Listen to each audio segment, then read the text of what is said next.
Hello friends, welcome to the SP Sharma classes. देखो बच्चों, ये जो है हमारे पास जो है एक एम्प्लॉयमेंट न्यूज़पेपर है और इसके अकॉर्डिंग जो है नवोदय विद्यालय समिति यानी एनवीएस में कुछ वैकेंसीज आई हैं टीचर्स के लिए। उनके बारे में हम बात करेंगे। कंप्यूटर साइंस के टीचर्स के लिए भी आई हैं और बाकी सब्जेक्ट के टीचर्स के लिए भी। तो एनवीएस में जो वैकेंसी है, कितनी वैकेंसीज हैं, क्या उनकी एलिजिबिलिटी है, ठीक है, तो उसके बारे में हम बात करेंगे डिटेल में। यहाँ पर सबसे पहले जो है हमारे पास ग्रुप ए में कुछ जॉब है, वैकेंसीज है प्रिंसिपल के लिए। ठीक है, ग्रुप ए जो है प्रिंसिपल के लिए इसमें वैकेंसी है, जिसमें 7 वैकेंसी यूआर के लिए, एक ईडब्ल्यूएस के लिए, 3 ओबीसी में, एक एसटी में, टोटल 12 वैकेंसीज हैं।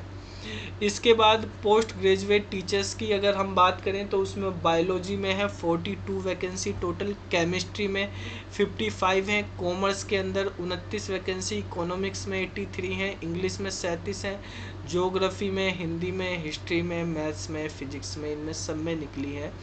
और कंप्यूटर साइंस के अंदर भी 22 वैकेंसीज हैं।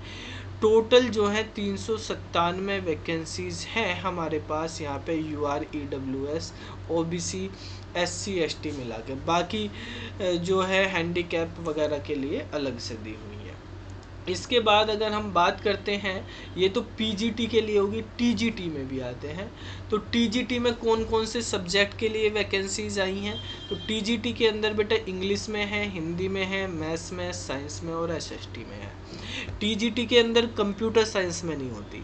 एनवीएस के लिए भी कंप्यूटर साइंस केवल पीजीटी लेवल पे 11-12 के लिए ही चलता है। तो अब हम यहाँ पर आगे बात करते हैं कि टीजीटी में हमारे पास 10 ग्रेजुएट थर्ड लैंग्वेज के लिए है, ये तो यहाँ पर। इसके बाद हमारे पास जो है ये थर्ड लैंग्वेज की वैकेंसी निकली हुई है, जैसे उर्दू, तमिल, पंजाबी, गुजराती, संस्कृत वगैरह ये सारी हैं। और कुछ मिसलेनियस कैटेगरी हैं, जैसे पीईटी में भी निकली हुई हैं, यहाँ पे पीईटी मेल फीमेल, लाइब्रेरियन में निकली हुई हैं 53 वैकेंसीज। तो ये वैकेंसीज यहाँ पर आई हुई हैं। अब हम यहाँ पे प्रिंसिपल की क्राइटेरिया की अगर बात करें एलिजिबिलिटी, तो प्रिंसिपल में डायरेक्टली लेवल 12 की जॉब है ये। 78,800 से बेसिक स्टार्ट है यहाँ पर और 2,92,100 तक चलेगा इसमें। 50 साल से ज़्यादा नहीं होनी चाहिए एज, लेकिन यहाँ पे एक्सपीरियंस आपके पास होना चाहिए, मास्टर डिग्री होनी चाहिए, बीएड होना चाहिए और एक्सपीरियंस कम से कम वाइस प्रिंसिपल अगर आप हैं तो किसी भी सेंट्रल, स्टेट या ऑटोनोमियस बॉडी ऑर्गेनाइजेशन में, तो 7 साल का एक्सपीरियंस आपका पीजीटी या वाइस प्रिंसिपल में होना चाहिए और मिनिमम 2 साल का प्रिंसिपल में। अगर पीजीटी के लिए बात करेंगे तो 8 साल का एक्सपीरियंस होना चाहिए, या आप जो है डायरेक्टली वहाँ पे प्रिंसिपल की पोस्ट पे काम कर रहे हो लेवल 12 पे कहीं पे, ठीक है, तो तब आप फॉर्म फिल कर सकते हैं यहाँ पर। या आपके पास 15 साल का एक्सपीरियंस कंबाइंड टीजीटी पीजीटी के लिए हो, दोनों में मिला के हो, तब भी आप इसको फिल कर सकते हैं, ठीक है। और साथ के साथ डिज़ायरेबल ये है, उसको प्रेफरेंस करी जाएगी जिसको हिंदी इंग्लिश अच्छे से आती हो, जिसको एक्सपीरियंस हो कम से कम 3 साल का रेसिडेंशियल स्कूल में प्रिंसिपल का, या वैसे भी एक्सपीरियंस रेसिडेंशियल स्कूल का प्रेफर करा जाएगा यहाँ पर, ठीक है। अब बाकी सब्जेक्ट की हम बात कर लेते हैं। बाकी सब्जेक्ट में क्या है, देखो यहाँ पर बाकी सब्जेक्ट के लिए इसेशनल क्वालिफ़िकेशन की बात करी जाए तो इसेशनल क्वालिफ़िकेशन में आपके पास 2 साल का या तो पोस्ट ग्रेजुएट कोर्स हो, ठीक है, जिसमें कम से कम 50% मार्क्स हो, या आपके पास मास्टर डिग्री हो, ठीक है। बीएड के लिए इन्होंने कहा कि जिसने 4 साल का इंटीग्रेटेड कोर्स किया हुआ है उसको बीएड की ज़रूरत नहीं है, ठीक है। 4 साल के कोर्स वाले बच्चों के लिए बीएड की ज़रूरत नहीं है, पीजीटी में भी किसी भी सब्जेक्ट में, हिंदी इंग्लिश फिजिक्स वगैरह इनमें, लेकिन वो इंटीग्रेटेड कोर्स होना चाहिए एजुकेशन में, रीजनल कॉलेज ऑफ एजुकेशन से जो है मान्यता प्राप्त हो, ठीक है। और बाकी जो है डिज़ायरेबल में आपकी बीएड है ही, वहाँ पर हमारे पास तो यहाँ पे लिखा हुआ है कैंडिडेट जो है उसके पास बीएड की डिग्री वैसा होनी चाहिए। अब हम यहाँ पे कंप्यूटर साइंस वालों के लिए डिटेल में बात करते हैं क्या क्वालिफिकेशन है। इसेशनल भी और डिज़ायरेबल भी। इसेशनल मतलब मैंडेटरी है, डिज़ायरेबल मतलब उसको प्रीफरेंस दी जाएगी बाद में इंटरव्यू में, ठीक है। तो यहाँ पे इसेशनल क्वालिफिकेशन में कम से कम 50% मार्क्स हों आपके बीई या बीटेक में, सीएस या आईटी में।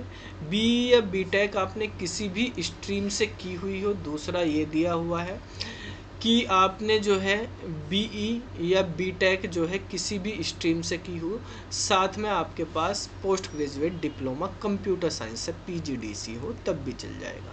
या आपने एमएससी कंप्यूटर साइंस या आईटी से या एमसीए किया हो, बीएससी कंप्यूटर साइंस या बीसीए किया हो तो पीजीडीसीए भी होना चाहिए, मतलब मास्टर डिग्री ज़रूरी है आपके पास।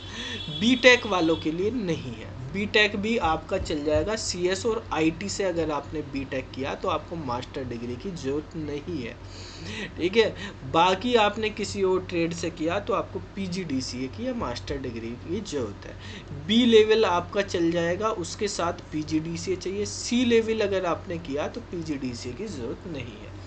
हिंदी और इंग्लिश में आपको पढ़ाना अच्छे से आना चाहिए। यहाँ पे डिजायरेबल में बीएड दिया हुआ, और यहाँ पे आप नोट देख लो, अगर आपके पास बीएड की डिग्री है तभी आपका प्रमोशन हो पाएगा, पीजीटी से आगे आप जा सकोगे, नहीं तो हमेशा पीजीटी ही रहोगे, ठीक है। इसने कहा आगे प्रमोशन के लिए बीएड की डिग्री होना ज़रूरी है। इसलिए मैं आप सभी को सजेस्ट करूँगा जिसने बीएड नहीं की और वो टीचिंग में जाना चाहता है, चाहे उसने बीटेक की हो, एमटेक की है, कुछ भी, अगर उसको आगे प्रमोशन लेना है, चाहे वो किसी भी जगह हो, चाहे वो एनवीएस, डीएसएसबी, केवीएस या कहीं भी हो, बीएड आप कर लो, ठीक है। बीएड अगर आप अभी तैयारी कर रहे साथ के साथ बीएड भी कर लो, तो बिना बीएड के नहीं तो आपकी जॉब तो लग जाएगी कहीं ना कहीं, तो फिर आगे प्रमोशन में बहुत दिक्कतें होती हैं, ठीक है, वो नहीं हो पाएगा। तो अगर आपको बीएड होगी तो आपके पास रास्ते खुले हुए हैं, किसी भी जगह आप फॉर्म फिल कर सकते हो, ठीक है। और फिर आप किसी भी जगह, मतलब आप डीएसएसबी हो, एनवीएस हो, केवीएस हो, या आपके पास यूपी में ही हो जहाँ पे बीएड मांगते ही हैं, ठीक है। यूपीएलटी में, चलो पॉलिटेक्निक में नहीं मांगते, वहाँ पे बीटेक सीएस वाले ही मांगते हैं, स्पेशली सीएस वाले आईटी। तो वहाँ पर बेसिकली हमारे पास बीएड से बेनिफिट होगा आपको प्रमोशन में भी और डायरेक्ट में भी बहुत जगह, तो बीएड आप कर लें तो ज़्यादा बेटर होगा, ठीक है। इसके साथ साथ बेटा हमारे पास यहाँ पे आगे समझ लेते हैं, ये तो होगी, बाकी सब्जेक्ट हैं ये लैंग्वेज वाले सब्जेक्ट हैं, उनके बारे में लिखी हुई हैं चीज़ें, ठीक है। टीजीटी वालों के लिए लिखी हुई हैं क्या क्या होनी चाहिए। टीजीटी में अगर आप देखेंगे साइंस में बॉटनी वगैरह ये साइंस पढ़ी हुई हो। टीजीटी हिंदी के लिए देखेंगे, हिंदी कम से कम आपका बीए आपने हिंदी से की हो, इंग्लिश वाले में बीए आपने इंग्लिश से की हो, ये है, और बीएड किया हो, ठीक है। तो यहाँ पे सीटेट भी ज़रूरी है आपके पास, जितने भी टीजीटी हैं, टीजीटी के लिए सभी के लिए सीटेट जो है वो ज़रूरी है। बीएड ज़रूरी है आपके पास। बीएड डिग्री वो 4 साल वालों के लिए एक्सेप्शनल, लेकिन प्रमोशन में नहीं होगा, ठीक है। और रेसिडेंशियल स्कूल में जो है आपको पढ़ाने का एक्सपीरियंस है तो वहाँ पर प्रेफरेंस दी जाती है, ठीक है। इसके बाद जो है बेटा ये हो गए, बाकी इसमें यही सब लिखे हुए हैं। मोड ऑफ सिलेक्शन की बात हम करते हैं, किस तरह से इसमें मोड ऑफ सिलेक्शन है, और यहाँ पर जो है, और अच्छा ये ओबीसी रिलैक्सेशन वगैरह के दिए हुए हैं इसमें। तो मोड ऑफ सिलेक्शन की हम यहाँ पे बात करते हैं। Candidate will be shortlisted on the basis of their performance in CBT. Test होगा आपका, कंप्यूटर बेस्ड टेस्ट होगा, फिर आपका इंटरव्यू होगा। तो इंटरव्यू और टेस्ट होगा दोनों का, दो के बाद आपका फिर उसके बाद सिलेक्शन हो जाएगा वहाँ पे। तो यहाँ पे लिखा है the post of librarian, the selection post will be done on the basic performance of the CBT. Librarian वाले में केवल सीबीटी की ज़रूरत है, वहाँ पर आपको ज़रूरत नहीं है जो है इंटरव्यू की। तो द डिसीजन ऑफ एनवीएस का वो किसी भी तरह चेंज कर सकती है, ठीक है। ये प्रिंसिपल वगैरह में उसमें 3 डिफरेंट और भी अलग अलग वे होंगे यहाँ पर, ठीक है। तो वो प्रिंसिपल के लिए आपके पास है। बाकी यहाँ पे कहाँ कहाँ सेंटर होंगे एग्ज़ाम के वो सब लिखे हुए हैं। इसके बारे में। ठीक है, तो NVS की वेबसाइट से आप पूरी डिटेल में इसके बारे में देख सकते हैं। यहाँ पे अब हम बात करते हैं कि हमारे पास जो एग्ज़ाम होगा उसका स्ट्रक्चर क्या होगा। प्रिंसिपल के एग्ज़ाम में हमारे पास पहले पार्ट में रीजनिंग और न्यूमेरिक एबिलिटी आएगी, फिर जनरल अवेयरनेस, फिर लैंग्वेज कॉम्पिटेंसी टेस्ट होगा, जनरल इंग्लिश और जनरल हिंदी का 10 मार्क्स का, 10 की रीजनिंग न्यूमेरिकल एबिलिटी है, जनरल है 10 नंबर का, 20 नंबर का जनरल अवेयरनेस, और ये लैंग्वेज के 10 के हो गए आपके। एकेडमिक एंड रेसिडेंशियल एक्सपेक्ट से रिलेटेड जो होगा 50 नंबर का, एडमिनिस्ट्रेशन और फाइनेंस से रिलेटेड 50 नंबर का, 150 नंबर का होगा 3 घंटे का पेपर प्रिंसिपल पोस्ट के लिए। और जो हम PGT की अगर बात करते हैं तो PGT में जी आएगी, जनरल अवेयरनेस आएगी 10 नंबर की, रीजनिंग आएगी 20 नंबर की, ICT से रिलेटेड 10 नंबर के, मतलब कंप्यूटर से रिलेटेड क्वेश्चन होंगे जनरल में ही, टीचिंग एप्टीट्यूड होगा 10 नंबर का, फिर आपका सब्जेक्ट से रिलेटेड 80 नंबर का होगा, 80 क्वेश्चन सब्जेक्ट से रिलेटेड। ठीक है, न्यू एजुकेशन पॉलिसी भी है इसके अंदर, आपके सब्जेक्ट से रिलेटेड होगा, टीचिंग बेस्ड क्वेश्चंस होंगे, एक्सपेरिमेंटल एक्टिविटी होगी पेडागोजी वगैरह की, और नेशनल एजुकेशन पॉलिसी से रिलेटेड क्वेश्चंस भी हैं। फिर लैंग्वेज कॉम्पिटेंसी टेस्ट है, मतलब जनरल हिंदी और जनरल इंग्लिश 20 नंबर के, तो 150 नंबर का यहाँ पर पेपर होना है आपका। ठीक है, तो ये भी 3 घंटे का आपका पेपर होगा, 5 पार्ट इसमें आएंगे। ठीक है, इसी तरह से हमारे पास जो है सेम क्राइटेरिया जो है दिया हुआ है TGT के लिए। TGT के लिए भी इसी तरह का पेपर है हमारा, यहाँ पे दिया है। अप्लाई करने के लिए आप navodaya.gov.in पे जाके यहाँ पे अप्लाई कर सकते हैं इसमें। और इसमें प्रिंसिपल पोस्ट के लिए 2000 रुपये एप्लीकेशन फ़ीस है, PGT के लिए 1800 रुपये है, TGT के लिए और मिसलेनियस के लिए 1500 रुपये। भाई बहुत फ़ीस रखी हुई है, इतनी फ़ीस कहाँ से भरेंगे बच्चे, बताओ। बेरोजगार बच्चों के लिए इतनी फीस, 2000 1800 रुपये फीस कर रखी है, हद की हुई है भाई। 1800 रुपये एक पेपर की फ़ीस कर रखी। रजिस्ट्रेशन ओपन जो है वो 2 जुलाई से हो जाएंगे इसमें।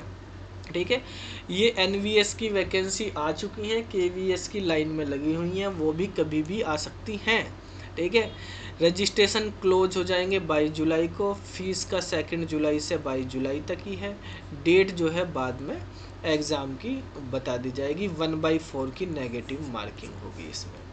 ठीक है, तो भाई जिन बच्चों को ये फॉर्म फिल करना है वो इसको फॉर्म को फिल कर सकते हैं, नवोदय विद्यालय की वेबसाइट से जाकर 2 जुलाई से स्टार्ट हो जाएंगे। ठीक है, तो बाकी आपको कुछ और डाउट वगैरह हो तो आप कमेंट करके पूछ सकते हैं। इस वीडियो को हम यहीं पे समाप्त करते हैं, फिर मिलते हैं अगली वीडियो में, तब तक के लिए बाय बाय।